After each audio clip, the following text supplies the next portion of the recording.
There it is, Smokehouse. And the founder, co-founder, Bonginkosi Mzila is here. Dibongs! Meauti? Oh, grand. Phone vibrate. Welcome, my brother. Thanks, my brother. Thank you for the invitation. You know, yeah, if it's good, we bring it here, man. Absolutely. We have to talk about it. Smokehouse. Yeah. Na get you mole karziasha. Uzicabangela insango. Yeah, get this is the maga azasha la fire. Yeah. Yeah. A quick history on how it happened, on how I found out. Right. My good friend Mesh, yeah, from Mesh Bra House. Yes. Our extramural activity is to find tasty food. Right. And he discovers this place. He's like, yo, fun. I'm like, what? He's like, yard mukwele, you won't believe it. We are there. Yeah. And I'm like, Mesh, what the hell? How did you find this place? You know, what gets around? Yeah. And I'm like, no, man. No. How come we don't know about it? You know? And that's how it starts.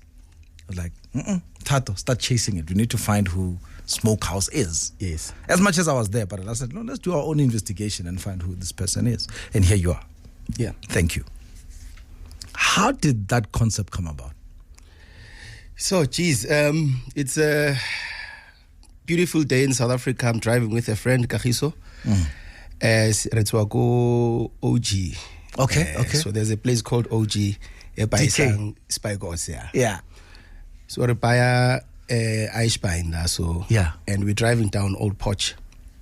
And he says to me, imagine if this thing was smoked. And I'm like, yes, we are onto something. Yeah. It becomes a conversation, but we drop it and, talk about other things. And then lockdown happens. And then Kagiso decides to pursue this idea. And then he goes and he buys a few chickens and Eisbeins and prepares and shares with the neighbors. And the neighbors said to him, no, look, imnandi. Wait. Lockdown. Yeah. Level 5. I'm going down. Yeah. Everything is shut. Yeah. Kagiso decides, no way, I'm going to get some chicken. Yeah. That Eisbein that I once spoke about with Bonginkosi. Yeah. And now what does he do? He cooks it in his house. Yeah, he prepares it in his house. He goes to the neighbors and we have a tasty, sir. And guys, that's sampling. You understand? That's doing his sampling, he's doing his market research and so on. Yes. And people love it. Wait, so when you say he's preparing in his house, is he smoking it? No, so he buys a ready-made product off the shelf and then goes home just to prepare it. Okay. So the chicken is already smoked, the Eisbein is already smoked. Yeah. And he just goes home and prepares it. Yes. And then shares it with the neighbors just to hear what they say. Think. And then they say, look, we love it. And then, that was the birth really of Smokehouse. Then Kagiso comes to me, he says, look, I've done this thing. What's your take? We taste it with another partner, Tebogo. And then we say, look, we love it. And that's how we opened our first shop is now on. Wait, so that part of where Smokehouse is, that's Orlando, right? That's Orlando, yes. Yes. Not like this, call it the same block as Mama Winnie's house, yes. Basically. So the first shop was in Snawan. Yes. How did you get to Snawan? Why Snawan? For some reason, Kagiso, there's a particular shop that he loved. It used to be a salon owned by another friend of ours, Godfrey.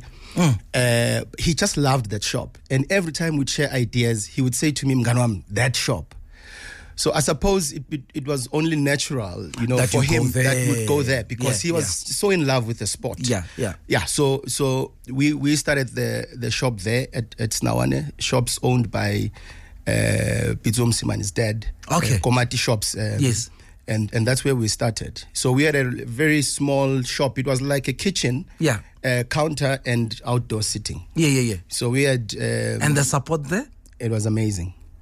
Our first night of opening was a Thursday. Yeah. And the reason behind opening on a Thursday was because, Kagiso has never sold food. I've never sold food before. Tebogo has never sold food before. Yeah. So for all of... So it's a new thing for all of you. We are all virgins in this thing. And so we decided, no, let's start on a Thursday because people are at work, so we won't have pressure. To our surprise, we were sold out that night. We'll get into, I want to get into the art and the science of the business itself. Right. But right now, I'm really trying to get, the gist of it all. Yes. So Snawani opened up, first night, sold out. Yeah. Which then gives you a shock because there's demand and you're not able to supply it. Yeah. What does it then say for the next few days? No, look, we had prepared the food and, anticipated that we'll sell 10 chickens as an example. Yeah. Then other stock was kept in the fridge. We never prepared it. Yes. So around probably 8 p.m. or so that Thursday, we didn't have food to sell. Because people are here and we can't prepare it now because then it's going to take long. Yeah. So, but then we got comfort that indeed this thing that we are starting is something that people would like to have. So we knew that night that this is the right thing. As we speak, my colleagues are busy munching. And I can tell you now, they've cleared those platters. There's nothing left there. Yeah, it's not. It's a good sign. It's not a surprise. Well, listen, I'm an advocate. I'll vouch for that. That's for sure. By the way, you just joined in. Bonginkosi Mzila is here. One of the founders of Smokehouse. It's in Orlando. Great food. I went there. I was like, never. Not in Soweto. Clean, well prepared. And like I said, we'll go into the science of that in a short while. What led to the move then away from Snawan? Was it because the shop was now too small? Look, that's one part of the reason. We tried to negotiate with the landlord to give us more space. I mean, we've got friends that went to the landlord because they also believed in this thing. I remember friends Mpiake Mbulelo speaking to the owner and asking him to give us more space. We're trying to, cater for, bad weather if it's raining and so on. Yeah. And unfortunately, we couldn't secure the space. And we had to make a tough decision. So we opened on a Thursday. We operated Thursday, Friday, Saturday, Sunday. Monday, we didn't open just to take stock. Yes. And it was on that Monday that the owner told us he can't give us more space. And we had to make a bold decision there to say... Right there and there. At the end of this month, we are moving. So it was in September when we opened. Yeah. And I remember saying to Tebogo, Kagiso, guys, October, end of September, I'm not paying rent here. I want to be somewhere else. Yeah. Fortunately, my uncle had a shop in Orlando. Okay. Where we are currently based. What was the name of that shop? It was Sunrise Ambulances or something because my uncle ran a business, ambulance. Oh, okay. So he was using the back rooms as his offices for the ambulances, and the ambulances used to park there. Okay. But the idea was for him to open a butchery. So he became very kind and gave us the space for us to operate because we had problems such as people couldn't access bathrooms. They had to walk through our kitchen. And we had to hire toilets weekends. I mean, paying 1,500 rand a day, so it's 4,500 for a weekend. I don't even pay that much on rent. That is back in Snawan. That is back in Snawan. Yeah. So there were many things that were just not making business sense. So we had to quickly move. From Snawan, which led to where you are now. Which led to where we are now. We'll come back to that because what's more important now is the brains behind it. Who is he? Where does he come from? And where does he even get the bravado to do what he does? Is that why Bona sends on TKZ? Of course. I think the township is not receiving the recognition that it should be receiving. Oh yeah. Even in the suburbs. One of the most unfortunate statements I've ever heard in my life was a black guy dissing black restaurants in Soweto. I was at the airport, walking behind him. He was walking with some ladies. And he said, I don't know what they were talking about, but I remember hearing him say, I suka vele nanfanelwa elama restaurant wako villagas na Soweto and whatnot. So, this song is dedicated to that brother if he hears, if he's listening. Was a one sense not him. And then Wookie? It's more about it's a very nice chill vibe. Yeah. Yamakrotmani angisinga uthokaza ukujiva. So I just prefer the sound in time is strong, so.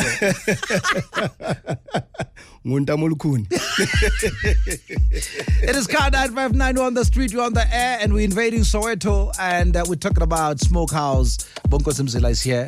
Talk about this great brand, great food. Car 959. Oh yes, join the conversation. It's an amazing story that you need to hear. It's amazing what lockdown did. It gave birth to great ideas, and this is one of them. It is Lain, featured here by Wookie, and then this is Live On, Car 959 on the street, on the air, 26 minutes after 10. We're talking about the songs or a song that ever got you into trouble. Why? Because, like Bonginkosi, you don't listen to the lyrics. You end up dedicating End of the Road to Ashela. You remember how popular whatever we had, I got very white was. And she's like, are you trying to tell me something? Are you really trying to tell me something? Has it ever happened to you? A wrong song? Well, it was not it was not me making the song selection. Yeah. Actually, as I was driving here and you guys were discussing the topic earlier. Yeah. A friend of mine was getting married. I'm a musician, by the way, in my other life. Oh, okay. So we organized the band. Yeah. And Sise Stage, we are singing there. We are singing Shining Star by the Manhattans. Yes. And then the MC, Ubra Harvey, may his soul rest in peace, was very good. He was talented. Yeah. Beautiful voice. Yeah. So as the song ends, no. Brahavi comes in with a beautiful voice. No. And he goes, I had to meet you here today. Yeah.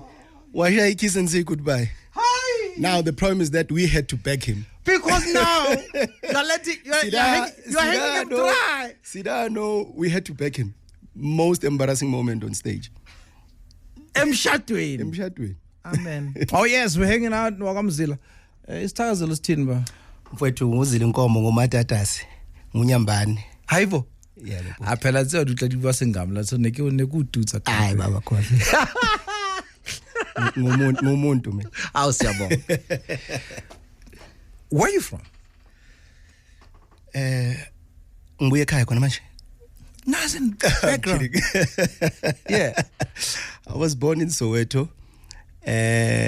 First few years of my life, I stayed in Middleland Zone 7. Okay. At my grandmother's house, Umakanyi. And around 91, my sister and I moved in with our parents at Cherryl Extension 4. And that is still where my home is at. Oh, lovely. Autasekasi through and through. Yeah, Autasekasi. Lamakasi. Okay. Yeah. That's a debate for another day, but it's fine. It's a debate you will never win. So let's leave it. Yeah, let's leave it. Leave it. And then, Shawela, you left for school. You still, what happened schooling-wise?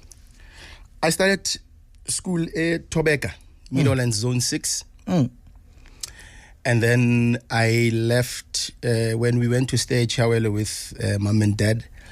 I went to Elsingiti. Which is in Cherryl Extension 3. From Elsingit, I went to Riashuma, which is in Proti North. Yeah. After that, I went to Burnham Business College. Okay. And I did a diploma in public relations and marketing. Ah, okay. So that's why the knack for packaging and seeing gaps and doing things, yes. Right? But the entrepreneurial spirit, did you get it from anyone? So, I always saw myself as a PR guy out there living the life that, PR people live. Yeah.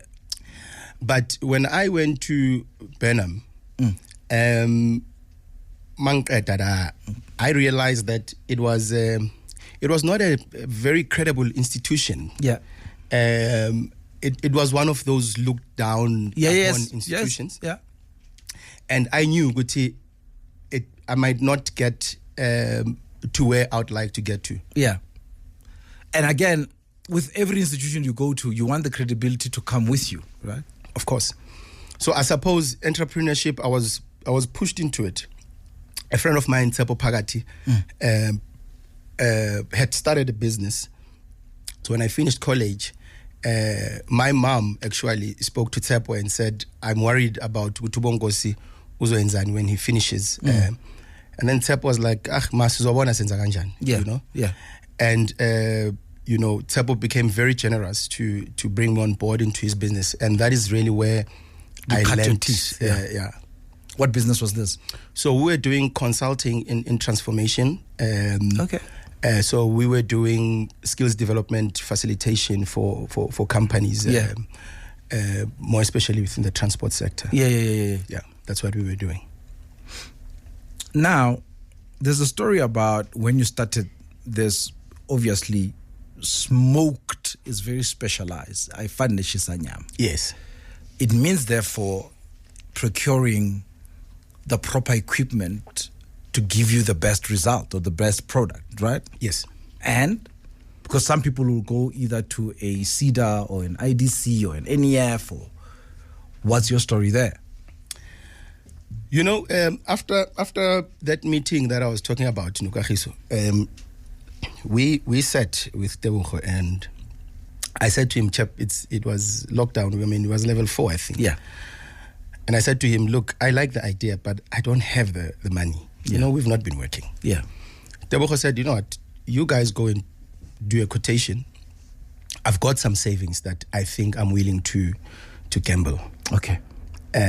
So that's what we did. Kagiso and I went around, looked for equipment, and then Tebogo funded the first, part of the funding requirements, which was funding the equipment. Yes. And then as time went, you know, I chipped in and so on. And then because we've got another business, Yandisa Verification Solutions, which is a BE ratings agency. Oh, yeah. Fortunately, in that business, we had some, liquid money that was there that we could use. So we then financed the business through CNS. So it's really a self-funded business. Yeah. If those failed, were you surrounded by people who you could rely on, the three of you? I think we were, especially because the concept of smoke is very new and therefore very exciting to a lot of people. Yeah. We have had offers from a number of friends who said, we want to buy into the concept. Okay. So I think we would have been sorted. So the support money was there. Not there. Yeah. There's also a story about one of you getting bent. Because it's part of the journey, isn't it? Yeah. It's like riding a bike. Yeah. Before you excel in it, I think that is the worst thing that has ever happened since starting Smokehouse. So I was not at the shop that day. I think I was in a meeting. Yeah. So Ukahiso calls me and he says, hey, chap, ngishile.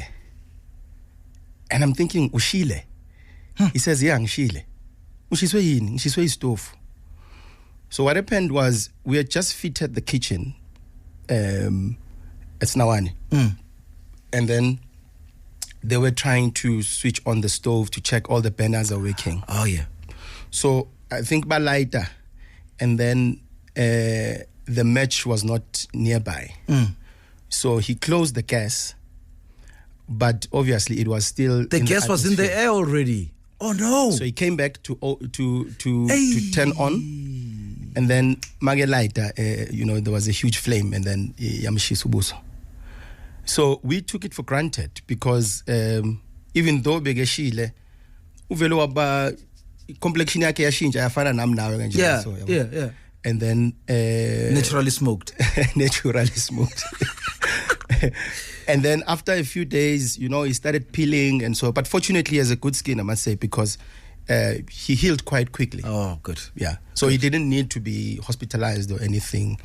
That's the story about. Other tough learnings? When you go into a business, there's a lot of excitement. Yes. I'm sure anyone who has started a business knows this. Yeah. There's a lot of excitement. But the reality, unfortunately, cannot be rehearsed, So one of the toughest things is waking up every day, going to Orlando West to work. Yeah. We started that business in September 2020. Yeah. I've never earned a cent. I wake up every day and I go there.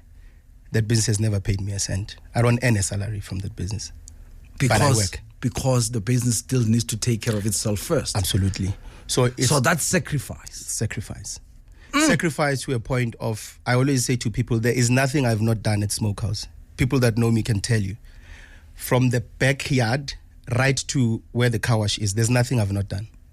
Which is exactly what a hands-on business person should be, Correct. Right? You have to be part of the whole value chain. Correct. For you to know exactly what it is that needs to be done. Correct.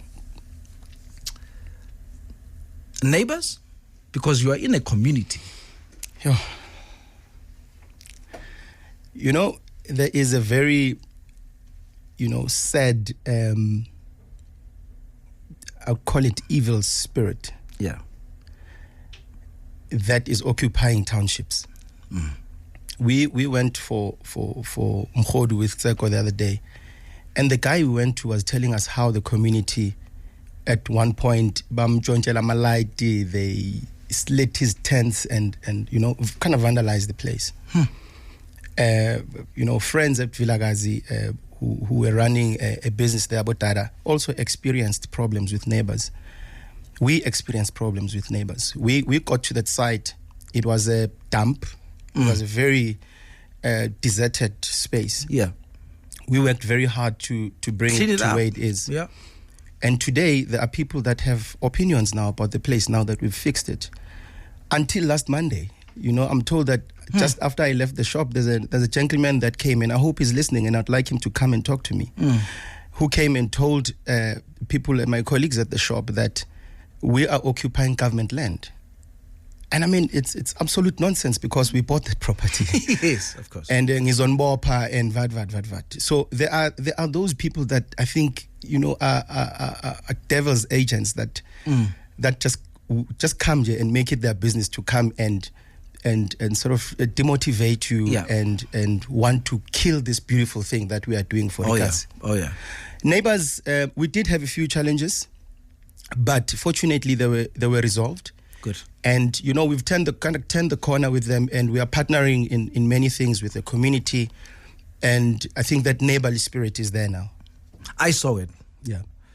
There's nothing like opening up a business and not getting support from your own people. Yeah. There's a movement with your shop. Yes. I've been there now 3 times. Yeah. And every time I've been there, I've seen what it does. You can't sit there for 20 minutes without seeing orders getting out of the house. Yes. Into a van to be delivered, or seeing a car parking outside to come collect. Yes. And that, for me, that's the spirit. Yes. Which says to me, you are supported. Yes. You are a neighbor and they are neighborly. Yes. Right? And that, for me, I think it goes a long way. Yes. Kukhonkothwe njani, baba? Pardon? Kukhonkothwe njani? I don't know. Khonkotho ehamba. Oh. Khonkotho ehamba. Indaba nayo ikhonkotha yakho yesuthu. Yespedi. Ngithi ngiyaku-upgrade bro. Ngikufakela i-flavor, ngiyakusmoke. Mawuthi kukhonkotha. Hey. Ukukhuthwa. Angikuzwa uthini. Listen. Listen. But we're trying to smoke you. Bonginkosi Mzila, the co-founder of Smokehouse. The big question is, what's next? Why Pro Kid? Ungapheli umoya son. I think there is so much pressure out there for a lot of people, men and women, girls and boys. We are all trying something. We all want this thing called a good life. We all want beautiful spaces. We all want to drive that car. We all want that house. Oh, yeah. We all want, something for better. ourselves. Yeah. And maybe for those around us. And unfortunately, life does not always give us what we want. Or life will give us what we want at its own time. So, ungapheli umoya simply means ukuthi the beginning does not necessarily determine the end. The fact that uyazama awuthami la ukhona, uyazama sesteri la ukhona and akuhlangani, it does not mean kuzohlala kunjalo. Thank you. Ungaphela umoya. In relation quickly to the smoke, do you have franchises now? There's one in Roodepoort. Yeah, you're gonna bring me to something else, but we've got one shop currently. Okay. We in Jan we signed a lease to open the second shop. Mfulo, there's a mall that is coming in Mfulo, a shopping center that's coming in Mfulo, AO2. So we signed a lease early in the year. Oh, so nice. We'll be opening our second shop as soon as that happens. Okay. Yeah, but when it comes to the name thing, we are in a process, unfortunately, of changing the name of the name. Okay. Yes, because I was trying to get Uber to deliver stuff here this morning, and when I went to a smokehouse, I found probably 6 of them.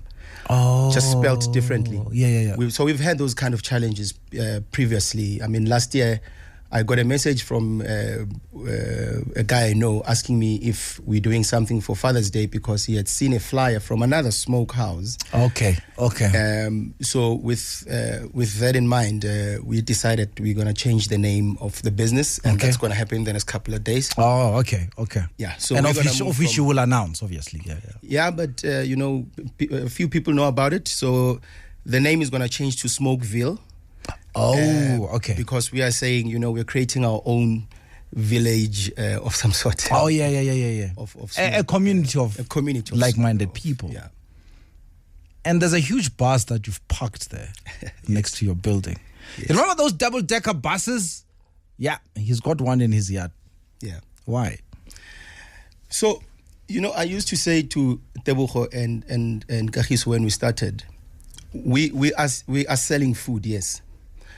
But I don't want us to sell food. I want us to sell experiences. And I used to like. Yes, the pure mind right there. I used to say to them, we sell experiences packaged in food. So the bus is about nostalgia. True. I know a lot of people. I have a lot of people that come to the shop. Some come with their kids, and they tell stories about the bus, the double decker. I have people that used to take the exact same bus to school. Bahamba Nomatala, Mkulu David, the old man that sold us the bus. Yeah. So the bus was bought and put there, converted into a restaurant, by the way. Oh, nice. Just to create that element of, a different experience. Yeah. Pizza? There's a talk about a pizza. The best in town, I can tell you for free. We started selling pizza, but we were only selling to people that were at the shop. We were piloting. We have not gone out. And to see if there's demand. See if there's demand. And then one of the things we picked up as we were selling silently is that the oven we had was small. So now we've installed a huge oven that takes 12 large pizzas at a go. Yeah. And from Saturday, as in tomorrow, that oven is on. It's ready? It's ready. Siyalaita kusasa, So, wood. So, Sanzikitla. Yeah, chap, you have to do what you have to do. Where's Ikfake Intweni? Where's now? Bonginkosi, I think to see a shop, Yes. to walk in and experience its service, like I said now 3 times, and every time is on par. Yeah. The food, the quality on par. It's a marvel, especially us. Yeah. And for that, I think you're worth this celebration. Thank you. And this is our stamp as the station to say, dude, what you doing, man? Thank you. Just keep doing it, man. It's beautiful. Thank you. And we need more stories like this. Thank you. I think black people have been starved great service. Yeah. The reason why we started in a township was to give respect to our people for their hard-earned money. So that is why we keep a clean shop, clean food, forever smiling, great service. Proper. You know, your star, Simpiwe, is always there. Yeah. Give you a smile. The guys at the kitchen at the back. Oh, yeah. And I just want to say thank you to all the guys, all of them. Pretty, Simpiwe, Pilani, Sasko, Nkosana, the guards, Tebuho, Lerato, Lindy, everyone, our guards, everyone, guys, thank you so much for this great service that you give to people. And you are the reason why we are here today. It's not about me. I give the props back to the guys at the shop. Thank you to my business partners, Tebuho and Cedric. Thank you so much for all the support that they give. Nyabasokoli is applying ngenyungu, so thank you. Ningapelu moy. Order. My colleagues have eaten. I'm sure they'll give us the feedback. Bonginkosi, keep shining, man. Thank you, man.